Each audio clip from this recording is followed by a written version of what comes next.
Hey guys, welcome back to r/Nuclearrevenge. In this Ripestories Reddit video, I was just a student trying to finish a basic training program until I realized the people running it were stealing millions. And the one person who spoke up, they destroyed her career for it, and here is how I got revenge. And the first one is the Nuclearrevenge story, and it is titled, "Fire me for not participating in your corruption. I will get your entire department fired." So for some background, when I was 20 I was kind of a mess. I had dropped out of community college after one semester because I couldn't figure out what I wanted to do, and I was working part-time at a gas station, making barely enough to cover my phone bill. My mom was getting on my case constantly about doing something with my life, and honestly, she was right. A buddy of mine had gone through Job Corps about a year before me and told me it was actually pretty decent. For those who don't know, Job Corps is a government-funded vocational training program. You live on campus, they feed you, and you learn an actual trade. It is run by the Department of Labor, and it's meant for young people who are kind of stuck in life, which described me perfectly at the time. I applied, got accepted, and moved into a center in the southeast. I won't say which state because I want to keep this somewhat anonymous, and I enrolled in the hospitality management track, which was basically hotel and motel operations. I picked it because I figured there would always be hotels, so there would always be jobs. Simple logic. The program itself was fine, the campus was kind of old and run down, but the food was okay and having a dorm room to myself was nice. Most of the staff were decent people, but the administration was a different story. Even from the very beginning, something about the front office held off. I couldn't put my finger on it at first, it was just a vibe. The administrators always seemed stressed, but not in the normal, overworked government employee kind of way. More in the constantly looking over their shoulder way. But I was 20 and didn't really care about office politics. I was just there to get my certificate and get on with my life. Now let me tell you about my teacher. She was the head instructor for the hospitality management program, and she was honestly one of the best teachers I ever had in my entire life. She was not just going through the motions like so many teachers I'd had before, she actually gave a crap. She had worked in the hotel industry for over 20 years before switching to teaching, and she knew everything. She didn't just teach us how to manage a front desk or how to deal with room reservations, she taught us how to actually handle people. Difficult guests, lazy coworkers, bad managers, real-world stuff. And she also genuinely cared about the students. This is important because a lot of people who end up at Job Corps come from rough situations, and most of the staff treated us like we were problems to be managed rather than people to be helped. Not her though. If you were struggling with something, she would stay late to work with you. If you were having personal issues, she would actually sit down and listen. And by the way guys, I'm curious, have you ever had amazing teachers like that in your own life? Let us know about it in the comments if you wish, and please don't forget to like the video if you enjoy XXL stories. She essentially was not trying to be your buddy or your therapist, she was just a decent human being who took her job seriously. I remember one time early on, I was having trouble understanding some of the financial management material, revenue per available room calculations, occupancy rate projections, that sort of thing. I was frustrated and told her I was thinking about switching to a different trade. She looked at me and said, "You're not switching. You're just frustrated because this is new and it's hard. Sit down, we're going to go through this again, and this time I'm gonna explain it differently." And she did. She spent an extra hour and a half with me after class that day, going over everything with real examples from hotels she'd worked at, and it clicked. That's the kind of teacher she was. She had been at the center for about 16 years at that point, and she was roughly 2 years away from being eligible for her full retirement benefits. This matters a lot later, so now let me get to the point where everything went sideways. About 5 months into my program, my teacher mentioned in passing that some things at the center were actually bothering her. She didn't go into details though. She just said something like, "There are some things going on here that are not right, and I'm trying to figure out what to do about it." I didn't think much of it at the time. I figured it was just normal workplace drama, you know. But then about 2 weeks later, she told me and a couple of other students that she needed to cancel our afternoon session because she had a meeting with the center director. We called him the dean, though I don't think that was his official title, but whatever. He ran the place. Here's what happened during that meeting, which she told me about later. She had gone to the dean's office to drop off some paperwork, budget requests for new training materials for our program. She walked in and the dean and 2 other administrators were in there with boxes of documents and a shredder going full blast. They were not just shredding a few old files, there were stacks and stacks of financial records being fed into that shredder. My teacher said the room went dead silent when she walked in. The dean just stared at her. She said the look on his face was something she would never forget. Then he tried to play it off, said they were just doing some routine document disposal, old records they didn't need anymore. But my teacher was not stupid. She had been working in that center for 16 years. She knew what routine document disposal looked like, and this was not it. Some of the papers on the desk that had not been shredded yet were clearly current financial documents, budget reports, vendor invoices, purchase orders. She could see enough to know that something was very wrong. Over the next few days, the dean called her into his office twice. During the first meeting, he basically tried to feel her out, asked her if she was happy at the center, if she felt she was being compensated fairly, that kind of thing.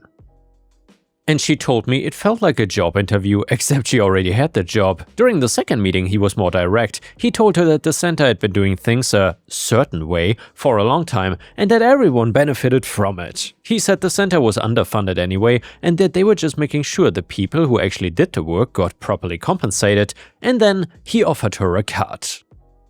She told me he actually said the words, "There's enough for everyone." My teacher told him no, not just no, but absolutely not. She told him that what they were doing was stealing from a federal program that was supposed to help kids who had nothing, and she wanted no part of it. The dean apparently got real quiet after that and just said, "I understand, that's your choice." Less than a week later, my teacher was called into an emergency meeting with the dean and 2 other admin staff.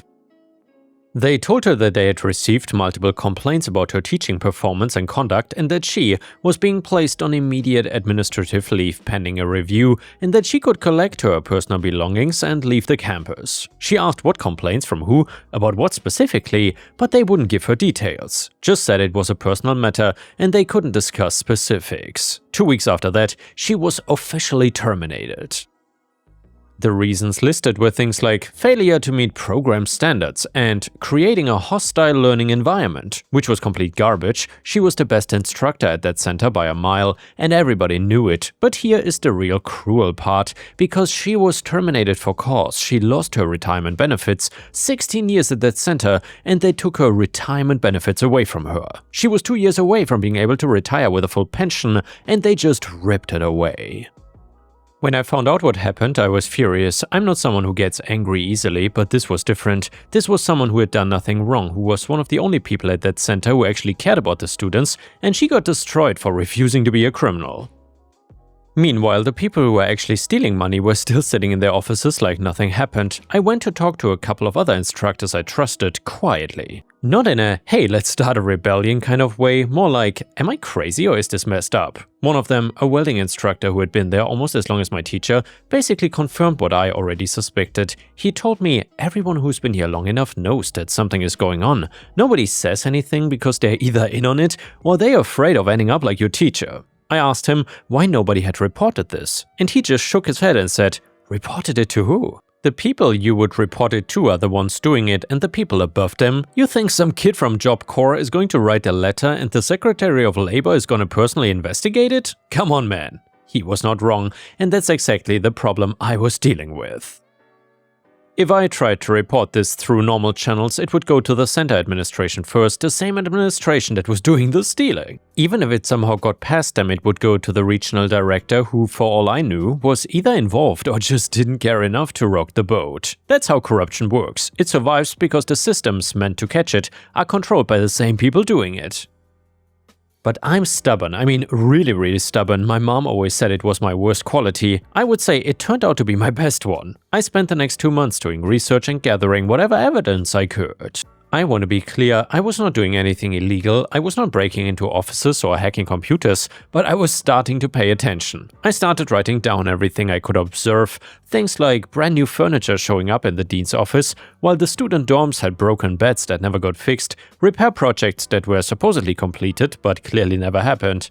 A whole computer lab upgrade that was on the books but never materialized even though the funds were supposedly spent. I talked to other students who had noticed things too. One guy in the facilities maintenance program told me that his instructor had ordered new welding equipment 3 separate times, and each time the order was supposedly filled and paid for, but the equipment never showed up.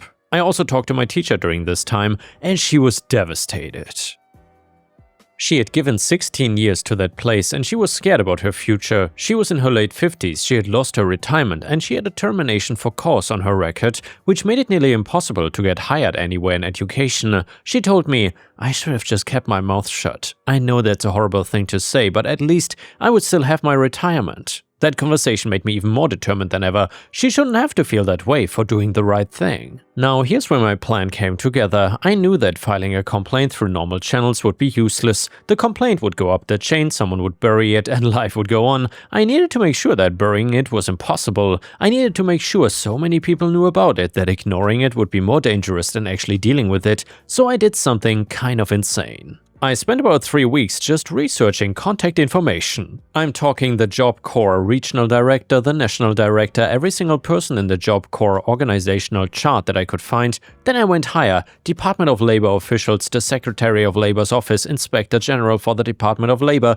Then I went even higher. I started pulling contact info from members of Congress. My state senators, my state's representatives, the representatives from the state where the center was located, members of the committees that oversaw the Department of Labor, members of the committees that controlled Job Corps funding. I went to every congressional website I could find and grabbed every email that was publicly available. I even found contact info for the White House Correspondence Office. When I was done, I had a list of over 2,000 email addresses. Then I wrote the email. I spent days on this thing. I wrote it, rewrote it, had my teacher look at it, had my mom look at it. I didn't want it to sound crazy or angry or like a conspiracy theory. I wanted it to sound like what it was, a factual report of financial misconduct at a federally funded facility, supported by as much evidence as I had, written by a student who had witnessed a retaliation against a staff member who had tried to do the right thing. The email laid out everything. What my teacher walked in on, the shredding of financial documents, the dean's attempt to bribe her into keeping quiet, her termination on fake charges less than a week after she refused, and the pattern of funds being allocated for things that never materialized, the specific examples I documented, equipment that was paid for but never arrived, and repairs that were built but never done. I attached a few documents that I'd been able to get my hands on and things like budget reports that were semi-public compared against the reality of what the center actually had. I did not BCC anyone, I CC'd everyone, all 2,000 plus addresses. Every single recipient could see every other recipient on that mail, and the regional director could see that the national director got it, the national director could see that member of Congress got it. The congressional staffers could see that the Inspector General got it, and the Inspector General could see that the White House got it too. Simply, everyone could see everyone. The point of this was simple. When 2,000 people get the same email and they can all see that 2,000 others got it as well, nobody can pretend they didn't receive it, nobody can quietly delete it and claim they never saw it. If one person ignores it, the other 1,999 people know that person got the email and chose to do nothing. It creates a situation where the politically safest thing to do is to actually investigate, because ignoring it makes you look complicit. I hit send on a Tuesday afternoon, and I remember my hands were literally shaking. For about 3 days nothing happened. I thought maybe I'd just made a fool of myself and wasted 2 months of my life. My mom called me and said, "Well, you tried. At least you can say you tried." And then on Friday morning, everything exploded. I was in class when 2 guys in suits showed up at the center, then 2 more, then a whole van full of people. I found out later that they were from the Department of Labor's office of the Inspector General. They came in and basically locked the place down. Not physically, we could still move around, but administratively. They showed up with authorization to audit everything, every computer, every file, and every financial record. They set up in the conference room and started pulling people in one by one for interviews. The dean was the first one called in, and I'll never forget the look on his face when he walked past me in the hallway on his way to that meeting. He looked like a man who knew his life was about to fall apart. Over the next 2 weeks, the investigators were there every single day. They went through everything, like financial records going back years, vendor contracts, purchase orders, personnel files, and they interviewed almost every staff member and quite a few students too. I got interviewed twice myself, and I told them everything I knew, showed them my notes, pointed them towards other students and staff who could corroborate what I'd seen. The results were devastating for the administration, and I mean devastating. It turned out that the embezzlement was way bigger than I had even imagined. I thought maybe they were skimming some money off the top. But no, according to what came out afterwards, they had been stealing over 60% of the center's operating funds for years. They had set up fake vendor companies, submitted fake invoices, approved fake purchase orders, and funneled the money to themselves. They'd been billing the government for equipment, supplies, building repairs, and program materials that were never purchased. The total amount stolen was somewhere in the range of $1.5 to $2 million over the years this had been going on. All 20 staff members at the center were implicated in the embezzlement and fraud, and the entire department got annihilated and fired. And by the way, guys, I'm just curious before we read the end of the story, if you would discover something like this, would you have done the same as OP? Or would you have stayed quiet because you'd be too scared to get fired yourself? Let me know in the comments what you would have done. I definitely would say though that OP is very brave. Anyway, everyone else was either directly involved in the embezzlement or had been actively covering it up, and the dean was arrested too. Actually arrested, not just fired, arrested along with 4 other administrators who were directly involved in running this scheme. They were hit with federal charges. We are talking wire fraud, embezzlement of government funds, conspiracy, and for the dean specifically, witness tampering and retaliation charges related to what they did to my teacher. These are serious federal crimes. The dean alone was looking at something like 20 years in potential prison time, though I think he ended up getting substantially less than that through a plea deal. The remaining staff who were involved but not at the top of the scheme were fired and faced lesser charges. Some of them ended up pleading guilty to misdemeanor charges and got probation. A couple of them tried to fight it, and I don't know how all of those cases turned out individually. Now, here's the part I was most invested in personally though. What happened with my teacher? Once the investigation confirmed that her termination was retaliatory, things moved pretty fast on her end. The Department of Labor basically had a massive legal liability situation on their hands, and they had allowed a federally funded center to operate a years-long embezzlement scheme, and an innocent employee had been fired for discovering it. My teacher got a lawyer, and the government apparently wanted to settle this quickly and quietly. She ended up receiving a settlement that included 3 years of back pay and her full retirement benefits fully restored, as if she had never been terminated. And additional compensation that I don't know the exact figure of, but I know it was substantial. She also had the termination completely removed from her record. The only catch was she had to sign a non-disclosure agreement and couldn't return to work at that specific center, which honestly, why would she even want to? The place was a disaster. She called me the day the settlement was finalized and she was crying. She said, "I don't know how to thank you. You did something I was scared to do and you changed my life." I told her she was the one who did the right thing first, and I just made some noise about it. As for me, my situation got a little weird in the end. After the investigation wrapped up, the center was in chaos. Half the staff was gone and the programs were being restructured. They brought in a whole new administration to clean house. The new people knew who I was, and they knew I was the student who had sent the email that triggered the whole thing, and I could tell they had mixed feelings about me. On one hand, I'd exposed a massive corruption scheme. On the other hand, I'd essentially destroyed their center's reputation and created an enormous headache for everyone at every level of Job Corps.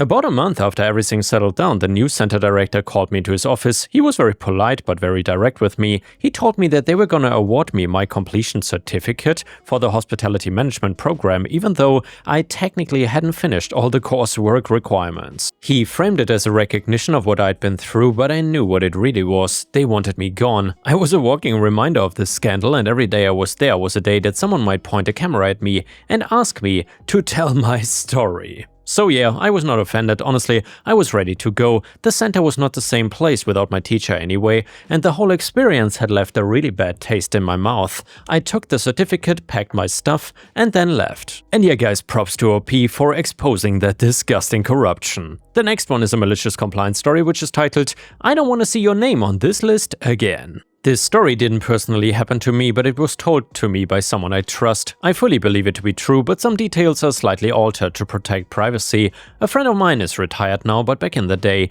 he did internal audits for a large bank. This story takes place about 30 years ago, when networked computers were less common and paperwork tended to be compiled manually. Bank managers had to submit various reports to their regional offices showing what their branches were up to, and the regional offices would occasionally send out auditors to go through records and make sure everything was in compliance. One report had to be filed monthly was a list of any employees who were in arrears on their own loans. Employees who had trouble managing their own credit were considered to be more at risk of stealing, fraud, or other financial crimes, so I guess the bank wanted to keep track of anyone who may fall into that category. My friend's team is doing an audit at a particular branch, going through the records and looking for any discrepancies, and they find a big one. The manager of this branch had been behind on a number of loans he held with the bank, but had been leaving his own name off the report. More records are pulled and they start looking at everything this guy's ever filed and comparing it to other records. The manager had started doing everything correctly, including himself on the report fairly regularly. At a point about 10 years previous, it suddenly stops despite the spotty loan repayment continuing for years. Bosses of bosses are called. It's looking like they may have stumbled on years of falsified records and possibly more serious fraud. The manager is definitely getting fired and, depending on what else they find, looking at some serious criminal charges. Finally, they call the manager in to show what they found and ask for an explanation. The manager produces a letter from someone higher up in the bank. Basically, when he started, the manager was just a little too free with his spending and didn't make his monthly loan payments a top priority. His boss wrote a letter saying that having the manager of a bank branch at the top of a list of unpaid loans was an embarrassment. If he wanted to keep his job, he better make sure that his name never appeared on that report again. He was supposed to sort out his financial affairs, but the manager said he interpreted the instruction literally and simply stopped including his own name. It took years before anyone noticed. In the end, the investigation found no other signs of record tampering or financial crimes. No one really believed that he actually thought that what he was doing was allowed, but the whole thing was just ambiguous enough to give plausible deniability. By the point everything was discovered, the manager had his finances in good order and he was pretty close to retirement. The whole thing was just sort of waved away as being more trouble than it was worth to deal with, and the manager didn't see any real repercussions. And the next one is a petty revenge story, which is titled "Cut Me Off? Enjoy the Free Shower." I'm not usually petty, but this one put a smile on my face. So I was driving to work on the highway and I was cut off / very neatly sideswiped by a lady in her top-down convertible VW Beetle. She came to the outside lane, I was in the middle of overtaking her, with no indication and left literally inches between us. Of course, I gave a little beep. I didn't sit on the horn or anything, didn't flash and wasn't aggressive in any way. More a, hey, you sort of nearly took us both out, maybe watch where you're going, sort of way. Silly bin slowed right down then, her and her mate flipped me off and then she went on her merry way. I thought no more of it, but a couple of miles up the road and I passed them. Well, she once again pulled out behind me and was right up my butt flashing. For zero reason, I didn't even realize I had passed him again. I decided my windshield needed a wash, so I gave my window a nice long stream of washer fluid. Of course, some of the spray, when I say some, I mean the best part of a pint, went right over my roof, considering the highway speeds, and gave the two ladies a free shower. Funnily enough, they backed off after that. And yeah guys, thanks for watching, please don't forget to subscribe and I will see you again tomorrow.